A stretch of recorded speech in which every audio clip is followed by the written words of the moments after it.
desarrollo armónico, este derecho sobre el desarrollo, derecho a no sufrir interferencias durante ese proceso de formación de la personalidad, entonces viene a ser como esa burbujita que yo mencionaba, ¿sí?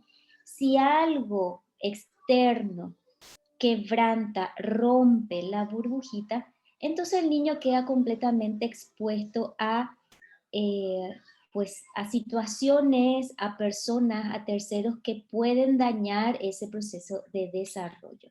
Bien, entonces la familia se constituye en el principal responsable de garantizarle al niño ese desarrollo armónico e integral. Bien, acá volvemos nuevamente a- a decir que tanto la protección y promoción de la familia se vuelve una tarea obligada para el Estado para que también la familia a su vez pueda cumplir con ese rol fundamental. Bien, también nuestra propia normativa constitucional, porque ¿por qué yo estoy mencionando estas regulaciones? Porque quiero que cada uno de los presentes conozca lo que dice nuestra Constitución, porque es nuestra máxima normativa y es la que permite que nosotros podamos, habiéndola conocido, ejercer los derechos y los deberes que está estipulado en ella. Y les puedo decir que desde el artículo 49, donde habla de que la familia es el fundamento de la sociedad, hasta el artículo 55, que es el, el que aquí dice 54, pero en realidad es 55, disculpen ese pequeño error, donde habla de la maternidad y la paternidad responsable y dice lo siguiente: la maternidad y paternidad responsable serán protegidas por el Estado, el cual fomentará la creación de...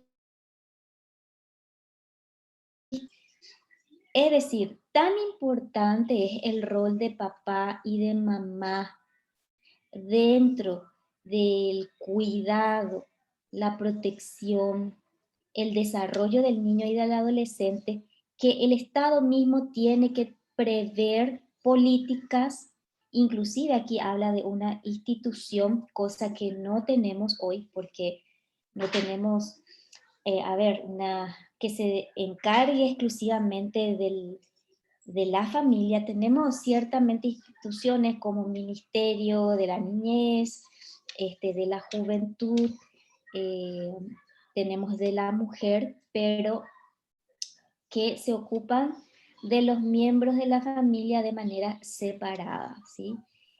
No tenemos una que se dedique exclusivamente a la familia. Bien, entonces es tan importante que el Estado tiene que promover a la paternidad y maternidad responsable, proteger, sí. En una ley que es la ley 1/92, que se encarga de regular todo lo que son cuestiones de familia, en el artículo 2 encontramos lo siguiente. Dice: la unidad de la familia, el bienestar y la protección de los hijos menores y la igualdad de los cónyuges son principios fundamentales. ¿Para qué? Para la aplicación e interpretación de la presente ley, que es, como ya les mencionaba, la que regula las cuestiones de familia. Es decir, es tan importante, y vuelvo a recalcar, la unidad familiar, eh, el bienestar de cada uno de los miembros y por consecuencia la protección de los hijos menores. Siempre esto en igualdad entre los cónyuges, el varón y la mujer. Bien, dice, dichos principios son de orden público, es decir, tienen que ser respetados por todos y está por encima de cualquier voluntad particular, ¿sí? No podrán ser modificados por convenciones particulares. No pueden entre los cónyuges decir esto vamos a cumplir y esto no, excepto cuando la ley lo autorice expresamente. Pero ciertamente, y mediante lo que estipula nuestra Constitución Nacional, la familia es la base de la sociedad, es decir, es el fundamento por sobre el cual se construye toda la sociedad. Bien, en el artículo 8 vamos a irnos un poquito a lo que dice el Código de la Niñez y Adolescencia sobre el derecho a la familia, ¿sí? Dice que el niño o adolescente tiene derecho a vivir y desarrollarse en familia. Y en caso de falta o insuficiencia de recursos materiales de sus familiares, el derecho a que el Estado los provea. Queda prohibido separar al niño o adolescente de su grupo familiar o disponer la suspensión o pérdida de la patria potestad, invocando la falta o insuficiencia de recursos. Es decir, si mamá y papá por alguna situación no están contando con los recursos para cumplir con su rol, entonces dice que el Estado inclusive está en obligación de poder proveerles y que la falta de recursos no es una causal para que el niño sea sacado de su familia. ¿Sí? Muy importante.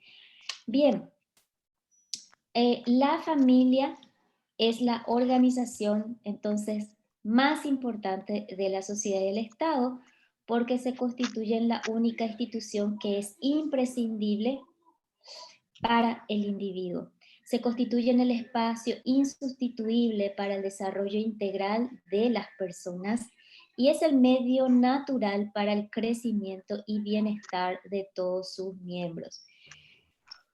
Por ello debe, recibir la protección y asistencias necesarias para consolidarse de acuerdo a los valores que le son propios, poder asumir plenamente sus responsabilidades y cumplir sus fines dentro de la comunidad. Vamos a ver un poquito qué dice nuestro Código de la Niñez y Adolescencia respecto a los padres, ¿sí? A la responsabilidad de los papás. Eso está en el artículo, primeramente, en la Constitución, ciertamente luego de esta lámina nos vamos a lo que dice el Código de la Niñez. En el 53 dice que los padres tienen el derecho y la obligación de asistir, de alimentar, educar y de amparar a sus hijos menores de edad. La ley reglamentará la ayuda que se debe prestar a la familia de prole numerosa y a las mujeres cabeza de familia, ¿sí? Esta última parte del articulado, ustedes notarán que no se da cumplimiento, ¿no? Porque al menos yo desconozco que exista una ley que reglamente esta ayuda a la familia de prole numerosa y a las mujeres cabeza de familia, pero esto es de orden constitucional y es importante que ustedes tengan en cuenta. Bien, seguimos. En el artículo 70 del Código de la Niñez y Adolescencia dice que el padre y la madre ejercen la patria potestad sobre sus hijos en igualdad de condiciones. Es lo mismo que vimos en el articulado de la Constitución, ¿sí? La cual conlleva el derecho y la obligación principal de criar, alimentar, educar y orientar a sus hijos. En el 71, en el siguiente artículo, hace una especificación más acerca de esto y dice: la patria potestad implica además los siguientes deberes y derechos: velar por su desarrollo integral, armónico e integral, que es el que nosotros ya estábamos hablando al inicio, proveer su sostenimiento y su educación, ¿sí? O dirigir su proceso educativo y su capacitación para el trabajo conforme a su vocación y aptitudes, vivir con ellos, algo que hoy está en una situación, pues diría, bastante catastrófica, quiero usar la palabra, porque me toca ver todos los días cómo las demandas, ya sea por filiación, asistencia alimentaria y régimen de convivencia, se dan en las instituciones públicas, llámese Defensoría, Juzgado de la Niñez o inclusive en la Fiscalía.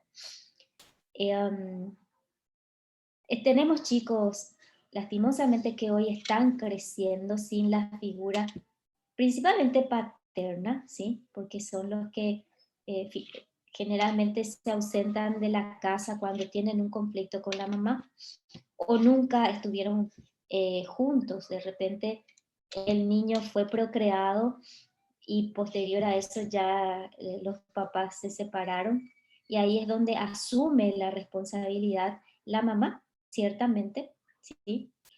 Y tenemos muchos casos en los que los chicos ni siquiera son reconocidos por sus papás biológicos. Entonces ahí se da una suerte de situación bastante complicada, muy, muy difícil, porque repercute en toda la vida del niño. Y esto yo se lo suelo decir a los papás cuando damos las charlas de paternidad y maternidad responsable. Ya en esa situación en donde el papá se desentiende por completo del hijo a causa de que ya no quiere estar con la mamá, entonces el hijo que ya quedó sin padre, por un lado ya no cuenta con él, ¿sí? Ni, a veces ni siquiera su apellido, eh, en, el, en el peor de los casos, en otros sí los reconocen, pero no les dan asistencia alimentaria, o a veces les dan pero no cumplen en su cabalmente en esto, ¿no? Bueno, la mamá termina asumiendo la responsabilidad, ya se quedó sin papá, ¿sí? Ya no tiene papá este chico, pero además se queda sin mamá. ¿Y por qué lo digo? Porque como la mamá debe asumir el rol de proveedora, entonces ella tiene que salir a trabajar. Y ahí es donde el chico, en el mejor de los casos, queda con la abuela, con la hermana, la tía, ¿verdad? La prima, la vecina, la niñera, o simplemente con un extraño. Entonces ya no tiene papá y ahora tampoco mamá. Y ahí es donde este chico queda completamente expuesto, ya sea a abusos, maltratos o a crecer de una manera no adecuada al no contar con la presencia de papá y mamá. Y quiero decir algo aquí muy importante. Yo sé que aquí estamos con los docentes, con gente muy capacitada y que también entenderá de lo que voy a decir. La figura paterna en la psicología es la que define la sexualidad de los chicos. Eh, la, la, la identidad de los pequeños, ¿sí? Necesitan de papá y de mamá para contrastar y saber que papá es varón y mamá es mujer y cuáles son las diferencias. Por eso es tan importante la presencia de papá en la vida de los chicos. Y podemos extendernos y dar muchos ejemplos acerca de esta problemática, pero vamos a continuar con nuestra charlita. También representarlos en los actos de la vida civil, mientras no adquieran la capacidad y responsabilidad civil. Convengamos que los chicos desde la concepción, pues hasta los 17 años de edad, ellos son menores de edad, ¿sí? Cumplen los 18, pasan a ser mayores. Durante ese tiempo, hasta los 17, ellos están absolutamente bajo los cuidados de sus padres, ¿sí? Y son quienes los representan inclusive en el ámbito civil. Son incapaces de poder por sí mismos representarse. Y esto es muy importante mencionar porque hoy vemos toda una corriente en la que se pregona una supuesta participación de niños y adolescentes, inclusive en la confección de políticas públicas, cuando que el niño y el adolescente está en una etapa de formación de su personalidad y según la propia neurociencia, el el área del lóbulo frontal donde se encuentra la conciencia, bueno, la parte cognitiva recién termina de madurar a los 20, 21 aproximadamente, ¿sí? Entonces el chico no se encuentra en capacidad de poder decidir por sí mismo, si bien puede ser escuchado, debe ser escuchado, cómo no, pero no tomar decisiones por sí mismo porque no se halla ni física ni psicológicamente preparado para ello. También habla de administrar y usufructuar sus bienes cuando los tuvieran. Esto en caso que los chicos tengan algunos bienes, pues sus papás son quienes deben de administrarlos. Bien, ¿qué nos dice nuestro Código de la Niñez acerca del tema de la sexualidad? Y aquí es muy importante lo que nos dice el artículo 14. Dice que el Estado, con la activa participación de la sociedad y especialmente la de los padres y familiares, garantizará servicios y programas de salud y educación sexual integral del niño y del adolescente, que tiene derecho, sí, ciertamente a ser informado y educado de acuerdo a qué cosas, a su desarrollo, es decir, respetando ese proceso de desarrollo armónico del que estuvimos hablando, a su cultura y valores familiares. Los servicios y programas para adolescentes deberán contemplar el secreto profesional, el libre consentimiento y el desarrollo integral de la personalidad, respetando el derecho y la obligación de los padres o tutores. Esta última parte es muy importante porque finalmente condiciona todos estos servicios y programas al respeto que tienen, al respeto al derecho y obligación de los padres o tutores. Es decir, no se puede salir de esto. ¿Por qué? Por una lógica natural de que estos chicos aún están bajo la patria potestad de sus padres, ¿sí? Y eso se debe respetar. Hoy nosotros vemos en los medios, inclusive vemos muchas organizaciones, ONGs, las famosas ONGs, que hacen charlas dirigidas a adolescentes, niños y adolescentes en materia de salud sexual y reproductiva, quebrantando este principio o esta regulación que está estipulado en el artículo 14 del Código de la Niñez y Adolescencia. Hacen charlas, invitan a los adolescentes a participar, les hablan de las cuestiones ideológicas, como por ejemplo la cuestión de género, de la transexualidad, bisexualidad, lesbianismo, homosexualidad, que son temas muy recurrentes en este tipo de charlas que son emprendidas por las ONGs, pero lo hacen sin que los padres siquiera hayan tenido conocimiento de que sus chicos están participando en este tipo de charlas. Y lo digo con total conocimiento. Lastimosamente, y aquí es donde nosotros tenemos que hacer un llamado a todos los padres y también los educadores, porque los educadores son los que están muy cerquita de los chicos y son los que conocen a los pequeños. Y una llamada de atención acerca de esto. Si se percatan de que los chicos están siendo instruidos por terceros, organizaciones, personas que no responden al vínculo familiar, eso pues les puedo decir que no es legal. Primero tienen que tener el consentimiento de los padres. En el artículo 30 también del código nos habla acerca de los derechos, de los deberes, perdón, del niño y del adolescente, algo que no se suele hablar porque generalmente hablamos de derechos y derechos y derechos, pero no hablamos cuáles son los deberes. Dice que los niños y adolescentes respetarán conforme al grado de su desarrollo las leyes y el medio ambiente natural, así como las condiciones ecológicas del entorno en que viven. Además tienen la obligación de obedecer a su padre, madre, tutor o responsable y de prestar la ayuda comunitaria en las condiciones establecidas establecido en la ley principal, tiene la obligación de obedecer a su padre, madre, tutor o responsable. De esto no se habla. Al contrario, siempre se está dando a entender que el niño puede, bajo una figura de autonomía, pues tener el control de su vida. Y aquí es donde nos vamos nuevamente a lo que yo mencionaba acerca de la neurociencia, que pues está tan bien explicado acerca del desarrollo cognitivo del cerebro y de en qué momento finalmente termina de formarse, y que tiene que ver mucho con la conciencia, ¿no?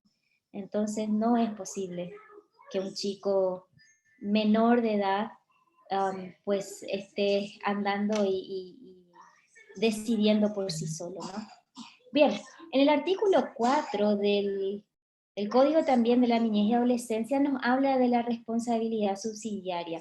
¿Y qué nos dice acerca de esto? Dice que los padres biológicos y adoptivos o quienes tengan niños o adolescentes bajo su guarda custodia y las demás personas mencionadas en el artículo 258 del Código Civil tienen la obligación, ¿qué cosa? De garantizar al niño o adolescente su desarrollo armónico integral. Esto ya lo habíamos visto, y a protegerlo contra el abandono, la desnutrición, la violencia, el abuso y la explotación. Esto estaba en la Constitución, ¿sí?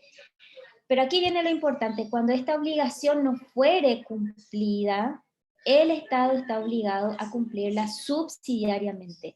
Es decir, solo cuando papá y mamá no hayan cumplido con su rol de padre y madre responsable, es allí donde el Estado legítimamente tiene la obligación, pues, de cumplir esto, porque el niño no puede quedar desprotegido, no puede estar pasando por necesidades, pero esa es, digamos, la puerta legal que la mamá no cumple. Por eso yo hablo mucho de la paternidad y maternidad, este, la lógica jurídica y natural es de que cuando hay paternidad y maternidad responsable, hasta 17 años, el Estado no tendría la legitimidad para intervenir en el ámbito familiar, siempre y cuando papá y mamá cumplan con ese rol, ¿sí? Cualquier persona ahí se puede requerir a la autoridad competente que exija a los obligados principales y al Estado el cumplimiento de estas obligaciones. Bien, y aquí yo nada más les hablaré un poquito para cerrar del enfoque de familia, porque considero que si la familia es tan importante, así como nos lo dice la Constitución, las leyes y nuestra lógica natural, ¿no? Entonces, ¿por qué el Estado no tiene políticas enfocadas a la familia? ¿Sí? Siendo que todas, o si no son todas, pues la mayoría de las problemáticas que envuelven a niños y adolescentes tienen que ver con una paternidad y maternidad irresponsable. Entonces yo suelo proponer dentro de las políticas públicas lo que es el enfoque de familia, que establece que tanto las políticas públicas y privadas como los programas de trabajo de las organizaciones de la sociedad civil dice que deben considerar que las estructuras y dinámicas de funcionamiento de las familias son fundamentales para el desarrollo. Bueno, palabras más, palabras menos, palabras técnicas aquí, pero lo que le dice es: señor Estado, necesitamos un enfoque de familia en las políticas públicas. Darle realmente el valor a la familia y empezar a crear programas, planes para fortalecer a la familia, y de esta manera también el chico pueda estar protegido y suplido en todas sus necesidades, y con eso también reconstruir el tejido social, ¿sí? Porque todo tiene que ver con la familia. Bien, eh, pues esta es mi propuesta, en realidad, que yo lo desarrollo más extensamente en otros materiales, pero sí no quería dejar de mencionarlo porque considero tan importante para que todo pueda funcionar bien realmente. De mi parte, esto es todo. Si tienen alguna consulta, estoy abierta a lo que ustedes me puedan indicar. Muchísimas gracias.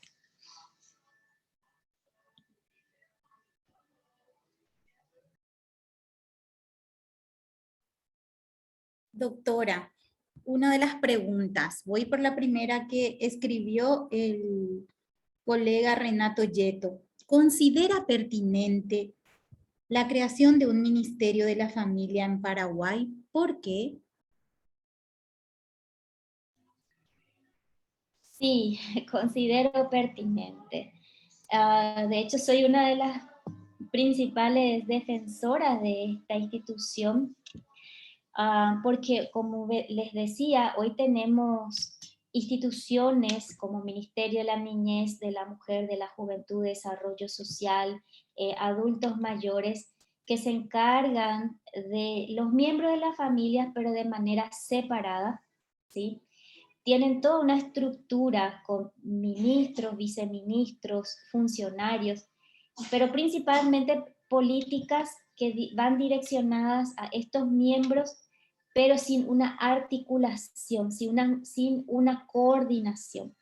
¿Y por qué debemos nosotros atender a los miembros de la familia de manera separada y no pues unificar esa atención, esa intervención en un ministerio, en todo caso, que pueda unificar a todos estos que mencioné? De paso, nos ahorramos muchísimo en el presupuesto porque el sostener un ministerio por completo lleva mucho gasto, y aquí estamos hablando de por lo menos 4 o 5 ministerios que podrían estar en uno, y empezamos a trabajar con el enfoque correcto. Por eso yo les hablaba del enfoque de familia, que para mí es el enfoque que debe regir en todas las políticas públicas de manera transversal. ¿Cuál es el enfoque que hoy tenemos en las políticas públicas? Y yo sé que ustedes sabrán, es el enfoque de género, ¿sí? De manera transversal. Y eso se instaló a través de un decreto que es el decreto 630, que justamente es el que regula las actividades del Ministerio de la Mujer. Hoy el Ministerio de la Mujer está funcionando de manera transversal en sus políticas con este enfoque de género, que dicho sea de paso, pues es un enfoque que se aparta completamente de la realidad biológica del ser humano, porque convengamos que género no es igual a sexo, ¿sí? Género es una construcción social de la identidad en cuanto a la sexualidad, que está completamente disociada o desapegada de la parte biológica, ¿sí? Entonces, estoy de acuerdo y esa es mi posición acerca de este ministerio.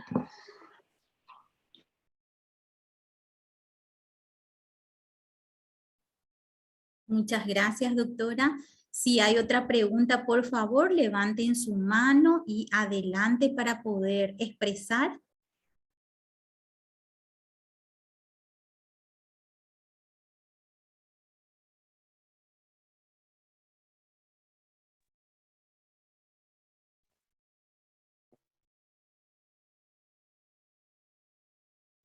Mientras se van animando, doctora, leo otra pregunta. ¿Qué estamento determina la situación de vulnerabilidad económica de la familia? Hasta el momento ninguno, porque no tenemos ninguna institución que se encargue de velar por esto que usted está mencionando, que yo lo pude hacer visible en esta exposición, donde ustedes pudieron ver de que nuestra propia Constitución Nacional establece que el Estado tiene que, mediante ley, regular o reglamentar la asistencia a las familias de prole numeroso o a las mujeres cabeza de familia, o inclusive habla en otro articulado de que cuando por alguna razón los padres no puedan cumplir más allá de sus fuerzas con su rol de asistir a sus hijos, entonces el Estado está obligado a hacerlo. ¿Quién se encarga de evaluar si tal o cual familia está en condiciones o no de cumplir con esta responsabilidad? Ninguna institución. Podría ser que tengamos los datos encuesta y censo, pero de ahí a que pase a que estos datos sean considerados para elaborar una política acerca de esto, hasta el momento yo no he visto que eso suceda.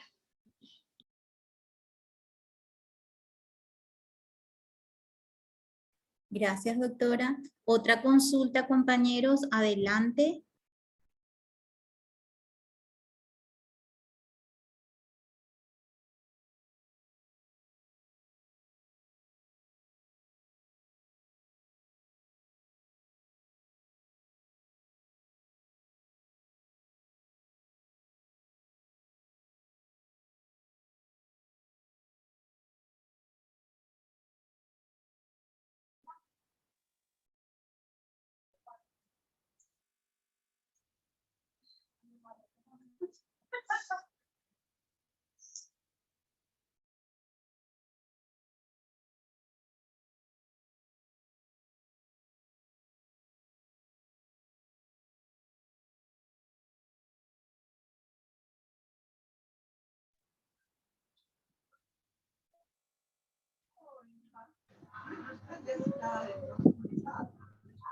O una de dos, se entendió muy bien o no se entendió nada. Pero, bueno, aquí realmente no hay mucho secreto. Necesitamos volver a lo original. ¿Y qué es lo original? Y, y es la familia, pues es la configuración, es la primera institución más importante del hombre porque es ahí donde se desarrolla, donde recibe toda la formación, educación, orientación, inclusive en principios y en valores, y también ahí es donde suples tanto su necesidad física, ya sea de alimento, vestimenta, vivienda, como su necesidad eh, espiritual. El afecto, el amor, el cariño, el aprendizaje, la noción acerca de Dios, acerca de sus principios y valores, principios mejor dicho, ¿sí? Sus mandamientos, todo, todo tiene que ver con la familia. Y en materia de salud sexual y reproductiva, como ustedes pudieron ver, tanto en lo que dice la Constitución como en el Código de la Niñez y Adolescencia, la familia es la responsable de orientar a los hijos acerca de su sexualidad. Es algo que no se puede ni se debe delegar, ¿sí? Y todo lo que el Estado empiece a proyectar en cuanto a programas de salud sexual, proyectos, charlas o materiales educativos, tienen que pasar por el aval de los padres. No es posible abarcar el ámbito de la sexualidad sin que los padres hayan tenido conocimiento previo. Entonces, pues, esto podríamos decir en resumen, ¿sí? Y espero que haya sido útil la información que hemos compartido aquí.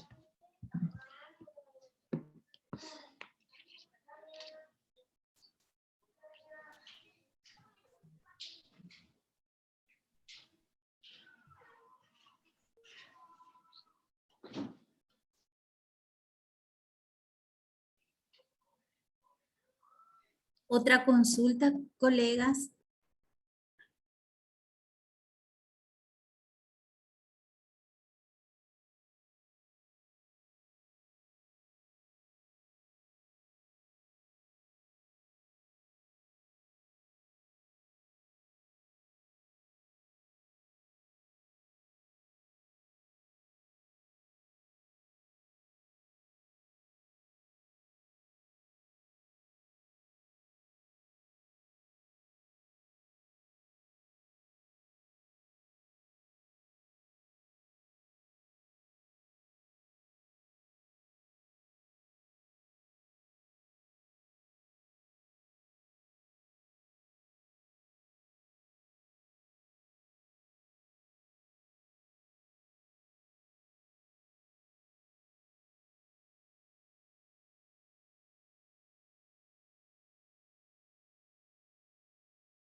Muy bien, si quieren levantar la manito para ir haciendo otras consultas.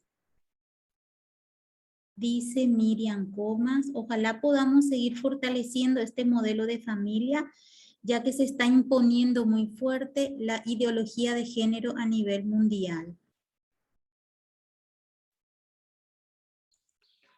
Y si pudiera hacer algún comentario,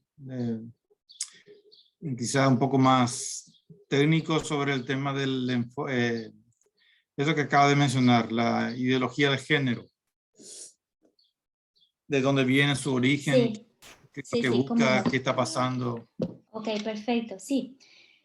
En cuanto a... esto tiene un nombre técnico.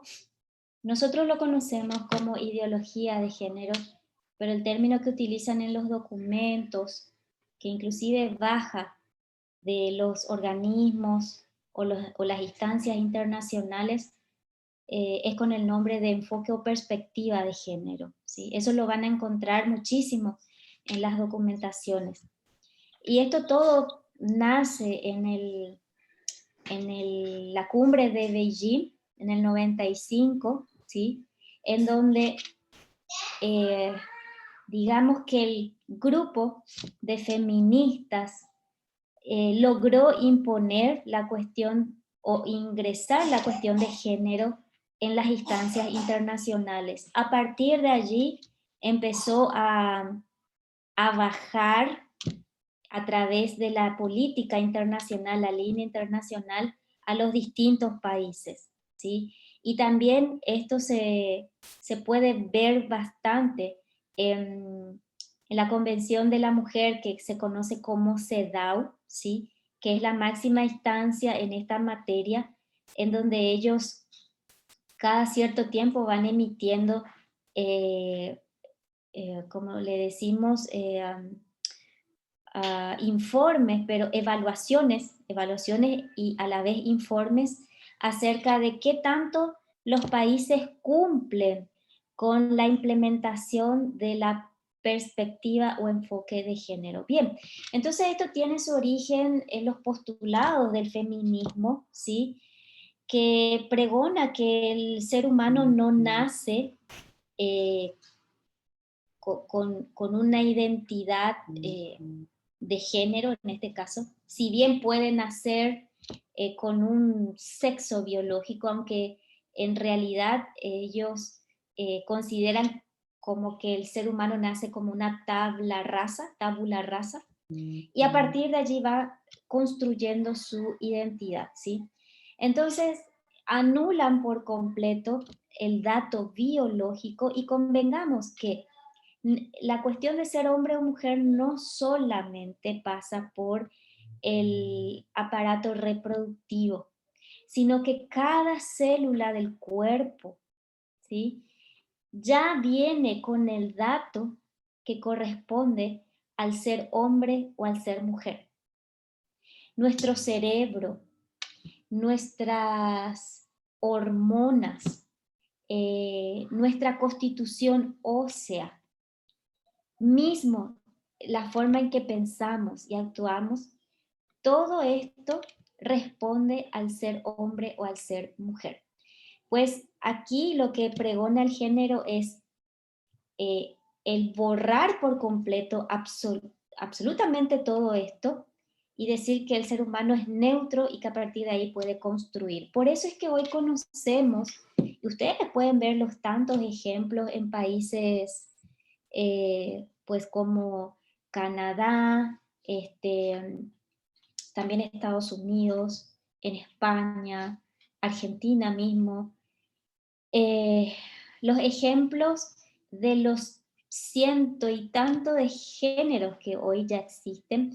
Inclusive la cuestión de género no solo pasa por adquirir una identidad sexual, sino que también hoy ya se trata o abarca el poder cambiar la edad y la especie, porque existen casos, y hay un caso muy conocido en Canadá, Steve Ocney se llama el hombre que cuando entonces tenía 57 años, casado con 7 hijos, y un día amanece con la idea de que es una niña de 6 años, abandona a su esposa, a sus hijos y pide al Estado que lo ponga en adopción. Y como en Canadá rige la ley de identidad de género, pues el Estado no tuvo de otra que ponerlo en adopción, y fue adoptado en realidad por una familia y fue a convivir con los hijos, con la hija inclusive de la familia, y iba al kinder, ¿sí? Y convivía allí con los chicos, y obviamente iba al baño, y pues ya se imaginarán al baño de quiénes, ¿no? Entonces, no solamente este hombre cambió de sexo, digamos, género, pues, de pasar a ser hombre a ser una niña, una mujer niña, sino que también cambió la edad, ¿sí? Y pasó de tener 57 a 6 años. Hay otros casos que se dan, por ejemplo, el de personas que se autoperciben como animales, perros, caballos. Hay otros que se autoperciben como objetos o como cosas o como aliens, o simplemente como nada, ¿sí? Y les quiero comentar dos casos de lo peligroso que es esta cuestión, porque esto finalmente podría llevar o llevaría a lo que es la pedofilia, y lo digo porque cuando no existe un límite para la autopercepción o la autodefinición, y un caso que conozco es el de un hombre de 48 años que había abusado de 3 niñas de 6, 8 y 10 años. Cuando fue procesado, él invocó ser un niño de 9 años en el cuerpo de un adulto, y esto a los efectos de ser inimputable, ¿sí? Ustedes sabrán que hasta los 13 años los niños son inimputables, a partir de los 14 años sí son responsables de sus actos penalmente. Entonces, una suerte de burlar esa imputabilidad, ¿sí? ¿Cuál sería el límite o el impedimento, mejor dicho, cuando una persona puede invocar ser un niño atrapado en el cuerpo de un adulto para relacionarse con otros niños y de esta manera consolidar la pedofilia o la pederastía, ¿no? Ya no existe un límite bajo esta figura del género. Y hay otro caso que conozco también, el de un hombre que había abusado de mujeres, fue procesado y fue condenado, fue llevado, bueno, pues se sentenció que debía ir a la penitenciaría de hombres, y en ese trayecto él invoca ser mujer, y como pues los jueces, si existe una ley de identidad de género, tienen que dar cumplimiento, entonces se dispuso que él vaya a la correccional de mujeres, ¿sí? Y fue a convivir con las mujeres, y finalmente terminó abusando de las reclusas allí adentro, ¿sí? Y hay otro caso, el de un argentino que pues usó la ley para un beneficio, y en este caso sería el de que las mujeres se jubilan a los 60 y los varones a los 65. Él cumplió 60 y no tuvo la mejor idea que ir al registro e invocar de que él se autopercibía como mujer. Logró inscribir, pasó, creo que se llamaba Julio y pasó a ser Julia, y de esta manera él se jubiló a los 60 años, ¿sí? Pues esa es la ley, echa la trampa, pero los peligros ante esta idea son innumerables, principalmente para nuestros niños y adolescentes. Muchas gracias. Gracias, doctora. Otra consulta, dice doctora, a nivel de municipalidad, ¿qué se puede hacer para fortalecer el rol de las familias en nuestro país? Bueno, yo había propuesto que en lo posible se pudiera crear la figura de la Secretaría de Familia, ¿sí? Que vendría a ser como un mini ministerio de la familia, pero a nivel municipal, y que se encargue de promover todas las políticas para la familia a nivel local, a empezar a trabajar con las comisiones de barrio, este, con las familias propiamente, los niños y adolescentes. Bueno, esa era una propuesta que tengo que tendría que ver con el tema de políticas públicas.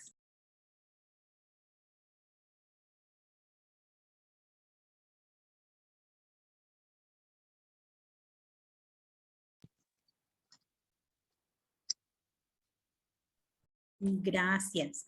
Otra dice, ¿bajo qué leyes se puede plantear la Secretaría de la Familia en los municipios?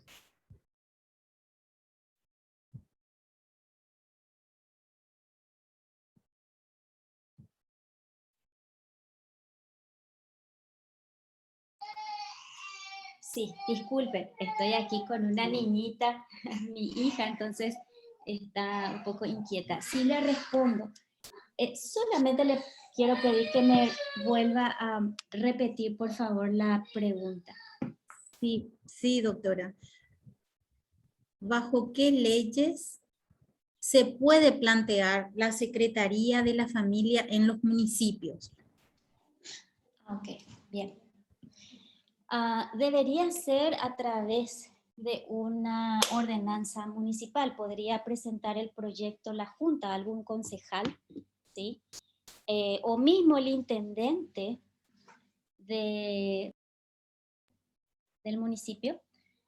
Y eso se pasa a votación, se llevaría a votación, y ahí es donde finalmente pues se concretaría, ¿no? A mí me encantaría ver cuál sería el primer municipio a implementarlo. Realmente sería un logro, y yo hago el desafío con quienes me toca hablar, que están vinculados ya sea concejales o intendentes, y les lanzo ese desafío y les digo, bueno, a ver cuál va a ser el primer municipio que va a tomar la idea y lo va a implementar. Estamos a la expectativa ahora con las elecciones, con las nuevas autoridades, y es importante que hagamos ese trabajo de llevar esta información a las personas cercanas que tengamos. Gracias. Otra pregunta dice, ¿qué se puede hacer en una familia en donde la figura paterna queda relegada a segundo plano con constantes desautorizaciones por parte de la madre frente al adolescente? Bueno, es un problema pues, común, digamos, porque en las familias se dan muchos conflictos internos. Aquí pasaría, a mi juicio, por que el que está siendo consciente de esta situación pudiera hablar con la mamá. Si es el papá, por supuesto, bueno, pues es el papá, y eh, conversar seriamente con la mamá y llegar a un acuerdo para que esto no suceda. El desautorizar al padre, que es la figura, digamos, de protección por excelencia de la familia y es la autoridad de la familia, no es muy bueno, para nada lo es, porque el chico va a resultar afectado, quiera sea o no, ante esa desacreditación de la figura paterna. Muy por el contrario, nosotras, y aquí le hablo a las mujeres, nosotras las mujeres debemos tender a que en nuestra familia la figura paterna sea respetada, darle el lugar al hombre, porque el hombre es la cabeza de la familia, y necesitamos, como yo decía, ir nuevamente a lo original, ¿sí? Aquello que hemos perdido en el tiempo, y regresar a esos roles, el hombre protector, el hombre proveedor de su familia, y la mujer, que es la cuidadora, la que vela por la integridad del hogar, la que da el amor a los chicos. Entonces ambos van supliendo las necesidades principales de los niños y adolescentes, y finalmente ellos crecen con una idea de figura paterna y materna sana, y a su vez ellos cuando tengan que formar su familia, lo van a poder hacer de manera sana también y correcta.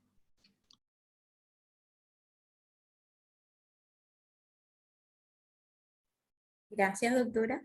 Otra consulta dice, ¿por qué el abuso sexual en los niños se da en un porcentaje terrible en el círculo familiar? Y esto por una sencilla razón, porque el niño está casi todo el tiempo en la familia, ¿sí? Suelo ver bastante las publicaciones acerca de este tema de que la familia aparentemente se constituye en el mayor peligro para el niño. Sí y no, ¿sí? Porque si papá y mamá cumplen bien su rol, el niño va a estar sumamente protegido, amado, educado, fortalecido, va a estar suplido en todas sus necesidades, pero como es el lugar en donde está físicamente y crece, también se vuelve el lugar peligroso cuando los papás, o en su caso, los padrastros, abuelos, tíos, abuelastros, porque aquí hay que decir que el porcentaje, y tengo un estudio de Estados Unidos que revela datos bastante interesantes acerca del abuso y del maltrato, y algo que a mí me llamó la atención y se los voy a contar es que según las estadísticas hay mayor posibilidad de que un niño sea abusado o maltratado cuando existe un segundo relacionamiento que no es el original entre papá y mamá, y cuando ingresa un tercero en el vínculo familiar. Esto quiere decir que cuando se rompe el matrimonio en este caso, y un tercero pasa a formar parte de la familia. Es 20 veces mayor, esos son los números, en cuanto a las posibilidades que un niño sea abusado bajo estas circunstancias. Es decir, aún dentro de lo que es tema abuso y maltrato, la familia original, papá y mamá, siempre será la mejor configuración para un niño y un adolescente. No decimos que no se lleguen a dar casos en los que los padres biológicos abusen, pero son menos los casos. Y hay que decir, así como puede haber 1, 2, 3 o 100 padres biológicos que estén abusando de sus hijos, existen cientos de miles que sí están cuidando de sus hijos y están siendo padres responsables. Entonces, la relación entre un padre abusador y uno que cuida es grande. Pero el por qué, respondiendo a esa pregunta, es porque el niño está ahí adentro. Y es ahí donde se puede dar estas situaciones. Doctora, una pregunta. Este modelo de familia donde el padre es visto, asumido como cabeza, como protector, como proveedor, ¿persiste en alguna sociedad, en alguna cultura a nivel universal? El modelo de familia papá, mamá, en donde él es cabeza y protector, ¿es así? Sí, exactamente. Donde esta imagen de familia, donde el papá es el que provee, el que protege, donde la madre tiene una función más Okay. digamos, de lo. Sí.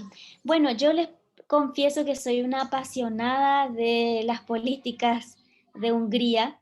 Ustedes pueden ingresar a la web para hacer sus averiguaciones.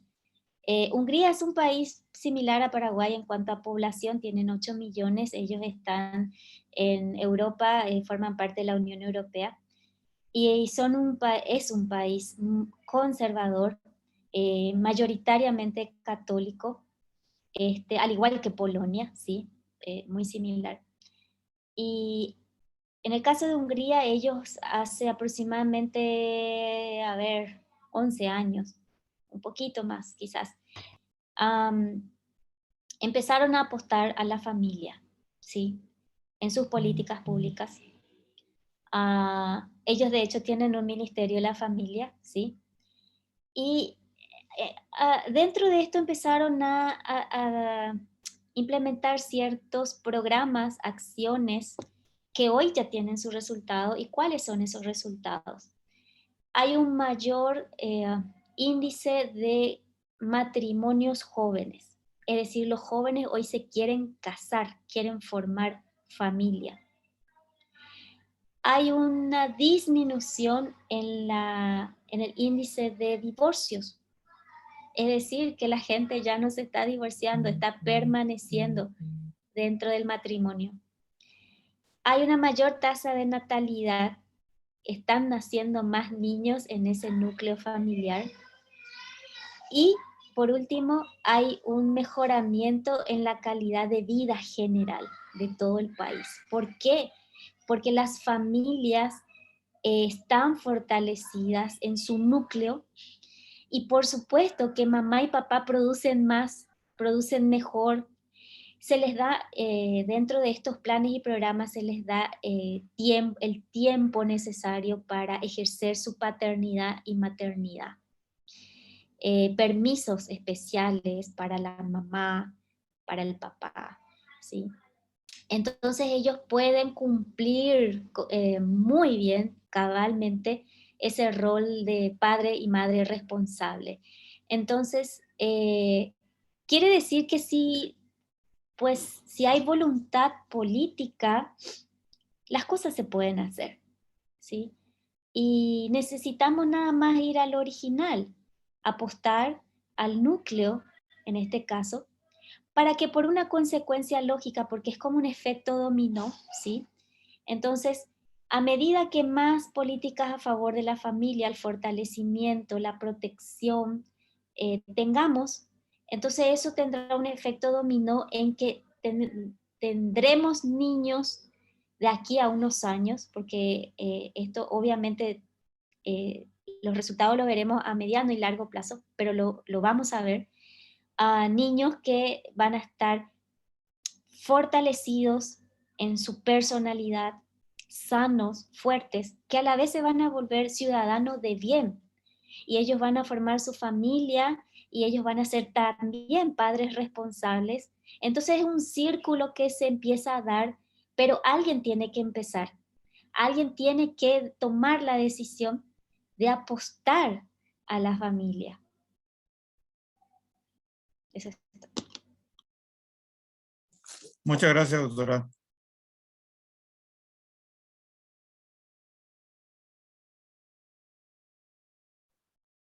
Gracias, doctora. Dice otra pregunta. ¿Cuál es el principal factor para que los padres hayan perdido tanto la autoridad ante los hijos?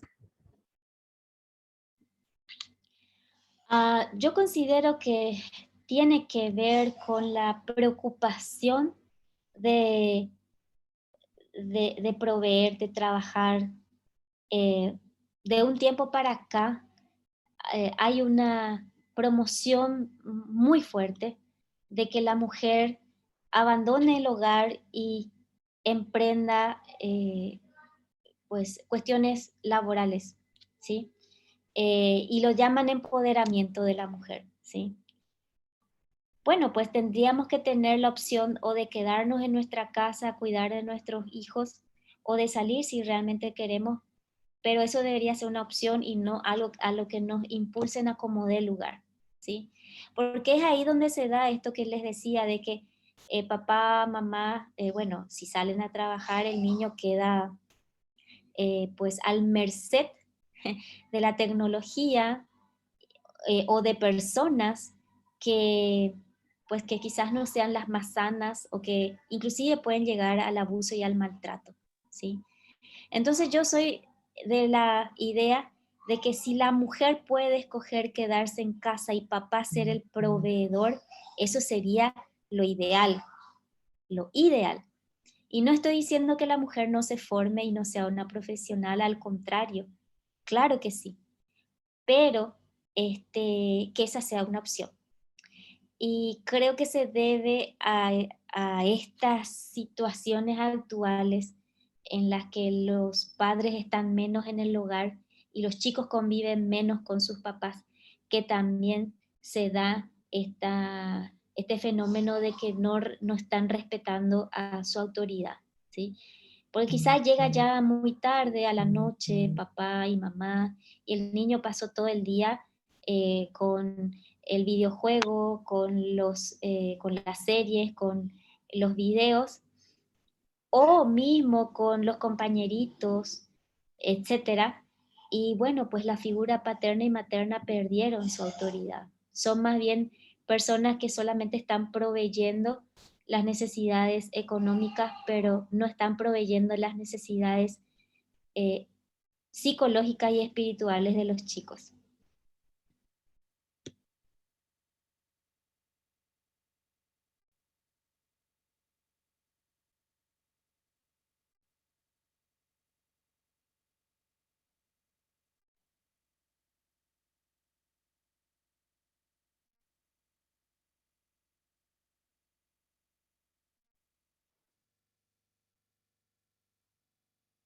Creo que hay una pregunta que no se leyó porque dice, vuelvo a reiterar la pregunta, ya que no fue leída. Con la claridad de la Constitución Nacional, los artículos mencionados en su ponencia, podemos decir que los enfoques sobre la ideología de género que impulsan la ONG Amnistía y en conjunto con el Ministerio de la Mujer pueden ser sancionados con algún código penal. Si se realiza la denuncia en la CODENI, ¿sería o Defensoría? Si yo como mamá no estoy de acuerdo con algún material o información que, que le entreguen, o como dijo usted, los conversatorios sobre el tema, bueno, sí, eh, um,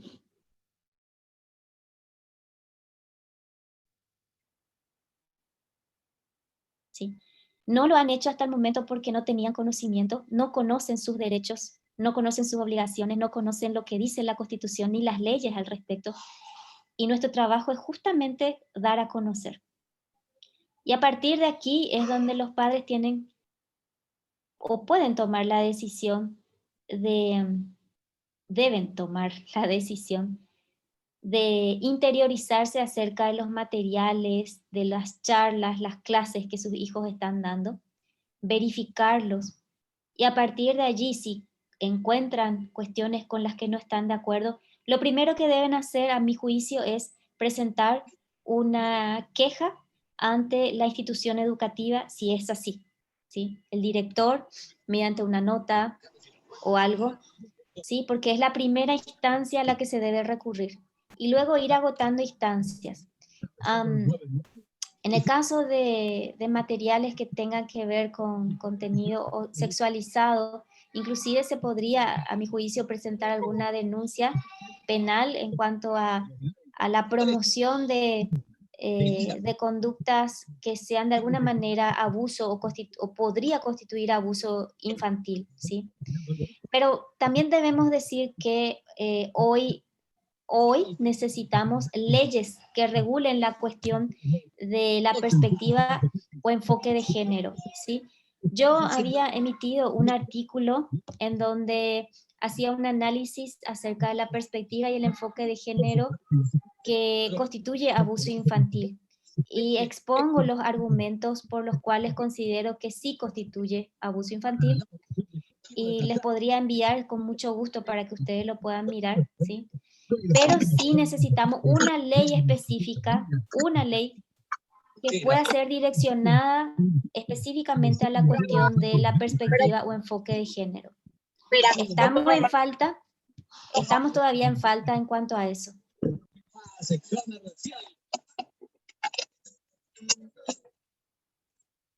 Muy bien, comercial, saludos a la Francisco Radio. Hola, buenas tardes. Hola. Hola. Hola. Señor. Sí. Uy, ¿cuánto? ¿Arriba?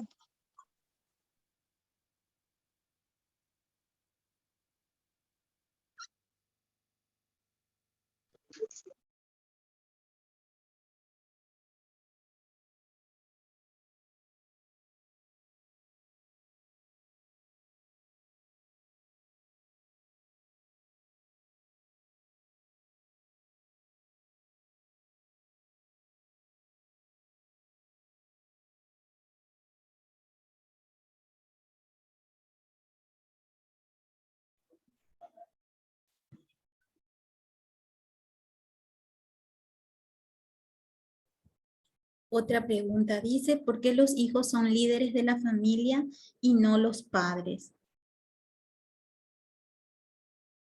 Yo creo que esa pregunta de alguna manera la respondí también con la situación que estamos viviendo actualmente en cuanto a que los padres están muy abocados en poder suplir la cuestión económica y más aún ahora en tiempo de pandemia, en donde pues se vivió un golpe muy fuerte en la economía familiar.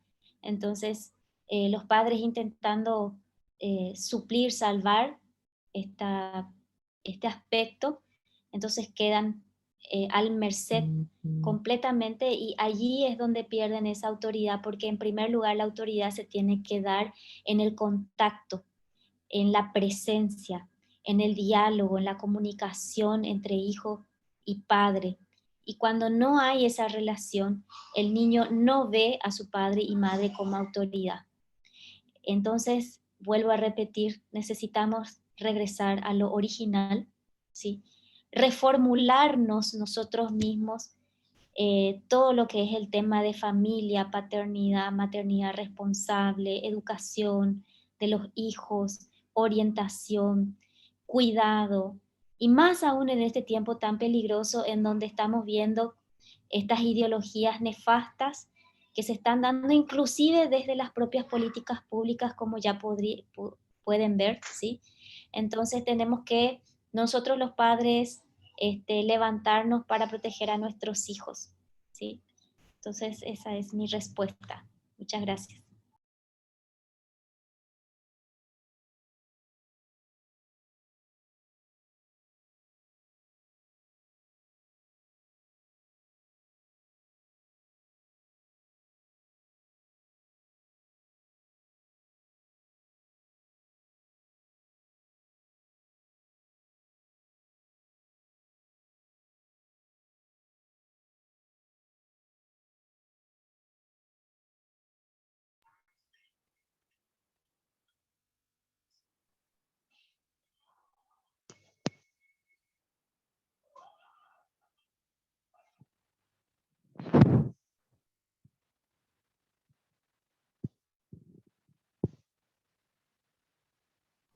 Si no Si les existe, parece, sí, perdón. doctora, justamente, Sí, no, si no sí. existen otras preguntas, entonces, no sé si están de acuerdo de ir cerrando. Agradecemos muchísimo su tiempo, que haya compartido con nosotros sus conocimientos y vamos a estar atentos cuando usted nos envíe la información que había manifestado para poder compartir con los colegas. Ok, sí. Con mucho gusto se lo voy a pasar a través de la señora Doris Medina, ¿sí? Excelente. Y estamos a disposición para lo que podamos ser útiles, ¿sí? Muchísimas gracias por el espacio. Gracias a Y vamos a usted, estar en doctora, contacto. y le esperamos. En cualquier momento le vamos a volver a solicitar su participación. Muchas gracias. No sé si Buenas está por ahí noches. la señora Doris, si quiere decir algo antes de ir cerrando.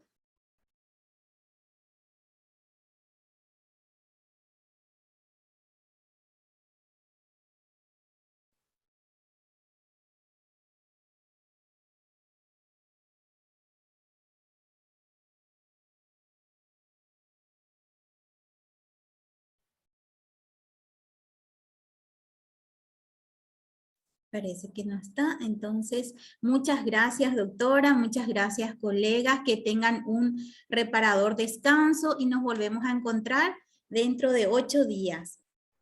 feliz resto de jornada, feliz resto de semana y que tengan un buen fin de semana. Muchas gracias. igualmente. Gracias a ustedes, muy Muchas amables. profe. Gracias, doctora. Gracias. Hasta luego. Muchas Hasta luego. gracias a todos. Hasta luego. Gracias.